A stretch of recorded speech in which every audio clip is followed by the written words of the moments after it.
Hi everyone, welcome back to my channel.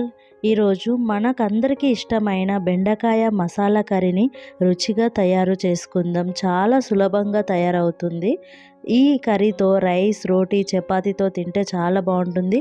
ఆలస్యం ఎందుకు, తయారు చేసుకుందాం.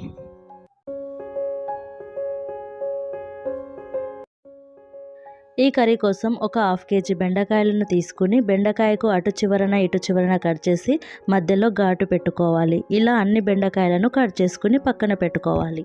ఈ కర్రీ మసాలా కోసము పెరుగులో 1 స్పూన్ ఉప్పు, 1/2 స్పూన్ పసుపు, 1 టేబుల్ స్పూన్ కారము, 1/2 టేబుల్ స్పూన్ ధనియాల పొడి, 1/2 టేబుల్ స్పూన్ మిరియాల పొడి, 1 టేబుల్ స్పూన్ గరం మసాలాను వేసుకుని ఒకసారి ఇలా కలుపుకోవాలి. పెరుగులో ఈ మసాలా మంచిగా కలిసిన తర్వాత ఈ బౌల్ని పక్కన పెట్టి స్టవ్ ఆన్ చేసుకుని కడాయి పెట్టుకోవాలి.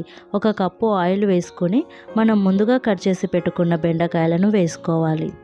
1 table spoon salt, 1/2 table spoon పసుపు వేసుకున్న తర్వాత ఈ బెండకాయలను కలుపుతూ ఫ్రై చేసుకోవాలి.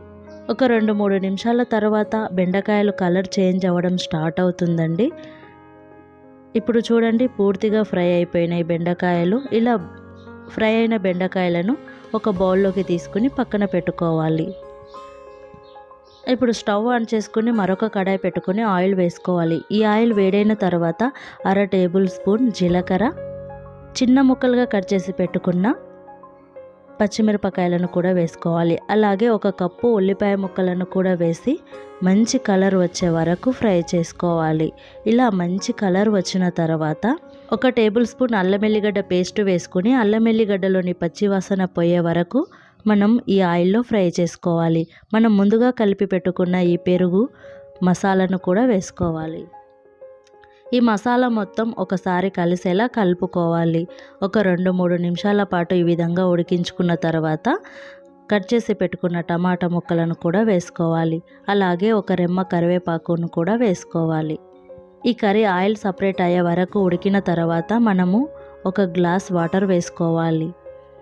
ఒకసారి ఈ కర్రీని ఇలా కలుపుకున్న తర్వాత మూత పెట్టి ఒక 5 నిమిషాల పాటు ఉడికించుకోవాలి. మూత తీసి మనం ముందుగా ఫ్రై చేసి పెట్టుకున్న బెండకాయ ముక్కలను కూడా వేసుకోవాలి. ఒకసారి ఈ బెండకాయలకు మసాలా కలిసేలా కలుపుకోవాలి. మూత పెట్టుకుని ఆయిల్ సపరేట్ అయ్యే వరకు ఉడికించుకోవాలి. ఇలా ఉడికిన తర్వాత మూత తీసి ఒకసారి ఇలా కలుపుకోవాలి. మనం ముందుగా కట్ చేసి పెట్టుకున్న కొంచెం కొత్తిమీరను కూడా వేసుకుని స్టవ్ ఆఫ్ చేసుకోవాలి. అంతేనండి. చూశారుగా ఫ్రెండ్స్, మన అందరికీ ఇష్టమైన మసాలా బెండకాయ కర్రీ రెడీ అయిపోయింది. ఈ కర్రీ టేస్ట్ మాత్రం అద్భుతంగా ఉంటుందండి. మీకు లంచ్ బాక్స్లో కానీ డిన్నర్లోకి కానీ పర్ఫెక్ట్ రెసిపీ అండి ఇది. మీరు కూడా ఈ మసాలా బెండకాయ కర్రీని ఇంట్లో ట్రై చేయండి. మీకు ఎలా వచ్చిందో కామెంట్లో చెప్పండి. ఇలాంటి మరిన్ని రుచికరమైన వంటకాల కోసం నా ఛానల్ని లైక్ చేయండి, షేర్ చేయండి. మరిన్ని వీడియోస్ కోసం నా ఛానల్ని సబ్స్క్రైబ్ చేసుకోవడం మాత్రం అస్సలు మర్చిపోకండి ప్లీజ్.